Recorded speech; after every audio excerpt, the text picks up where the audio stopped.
Hey, we're back. Guess who joins us now? Becky Large. I was flipping through the channels the other day.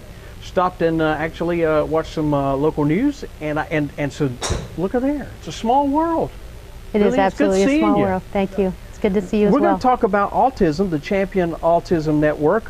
Did you come up and form that organization? I did. Okay. It's bona fide 501c3 as of the beginning of this year, but Champion Autism Network has been around since 2013, helping families with children on the autism spectrum, supporting them, creating sensory and autism-friendly environments and events for them.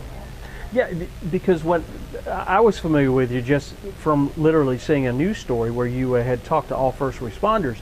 And that is so key because it's not something that's in the news all the time, but there have been some stories of things that didn't really work out because law enforcement and first responders didn't know that they were dealing with someone with autism. So I was like, well, this is well overdue. So 3 cheers for you for leading that charge. Thank you.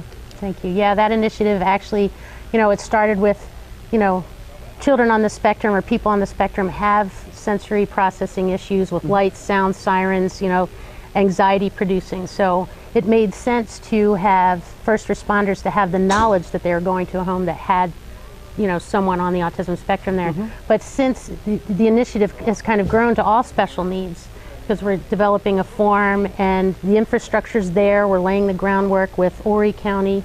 Surfside Beach already has it in place. Myrtle Beach has the infrastructure, but not the program necessarily. And I had the opportunity to speak with Horry and Georgetown fire chiefs to get them on board as well. Okay. So the form will be a special needs form for anybody. Maybe there's somebody who's older and bedridden or has special medical equipment, or of course somebody on the autism spectrum. The first responders will have that information when they're going to the house. Well, I got friends that they deal with autism personally, and then they're involved in helping out with education and awareness. I mean, what's your story? Do you have an autism story in your background? Yes, I have. One of my sons is on the autism spectrum. Mm-hmm. He is high functioning, which is awesome, and I think provides me with the experience of the baseline autism issues and behavioral challenges that people go through, but also that since he is high functioning, I have the time and energy to, do Champion Autism Network and to serve the families who really need it. Because if you have a child who's low functioning, the challenges are great, and sure. You don't want to leave the house just because so many people don't understand. And so my job is to create it so that they can get out of the house and come play. Right. Well, your involvement here at the golf tournament, there is a little bit of play involved this week. Well, yeah, and I think the Family Golf Week are really supporting us. I'm really excited. We're raising awareness, which I think is really probably the primary initiative here. We have tourists coming here. My hope is that they take this information about this area becoming the first autism-friendly travel destination, and they take it home and they tell their friends who have children on the autism spectrum, so that they will come here, because the program is very successful. We also have a putting competition, and you can or I guess whoever makes the putt wins registration to 2017 Family Wow. Golf Week, which is Yeah. really, quite a prize, and we're really blessed by their generosity for sure. That's awesome. Yeah. So how can people get involved in your organization? I mean, They can, you can go to the website at championautismnetwork.com, and you can sign up to be a volunteer. You can donate funds. One of the initiatives with the autism-friendly travel destination is that educating hotels, restaurants, businesses, and venues on the needs, the sensory needs of the children with autism and the families. Mm-hmm. Reaching out and wanting to become part of that program would be really great as well, because Sure. we're moving from Surfside Beach now. Myrtle Beach is also interested, so after the silly season, we'll be moving into there and educating those people there as well. Sure. Yeah, because we need a lot of hands and money.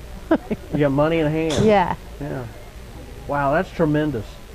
And you would think that of all the talk with all the autism awareness over the last few years, but you're filling the void. So getting people out of the house, children on the spectrum, when they become overstimulated by light, sounds, crowd, smells, a lot of them have the only way they can communicate is to have a complete meltdown. Right. And so, you know, in a tourist destination, we see that all the time with children being overstimulated. But when you're a parent going through that, every time you leave the house, you're not going to want to take your child somewhere like to a sensory-friendly movie where you might have to pay $20 or $30 and the kid might freak out and you might have to leave 15 minutes into it. Yeah.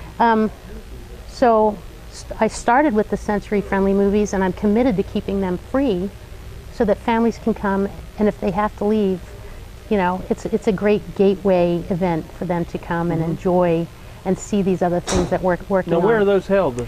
Grand 14 in Market Common, monthly. You can sign up on Champion Autism Network or sign up for the events feed from Champion Autism Network on Facebook. They're about monthly.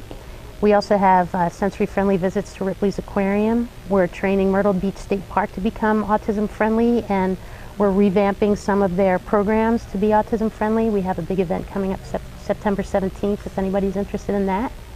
And, you know, we're just working on different initiatives. That's great. Yeah, because those of us that don't have to deal with it, it just doesn't even enter on our radar. So that's awesome that you're doing that. It's awesome. Well, I think just because people know that autism exists, they don't understand. They're not really autism aware. They don't know the needs and the issues of the families. And that's my goal, is to educate them. Keep up the good work. Thank you. God bless you. That's good Thank stuff. you so much. Good stuff. Hey, come on back. We got more behind the scenes at Family Golf Week coming up.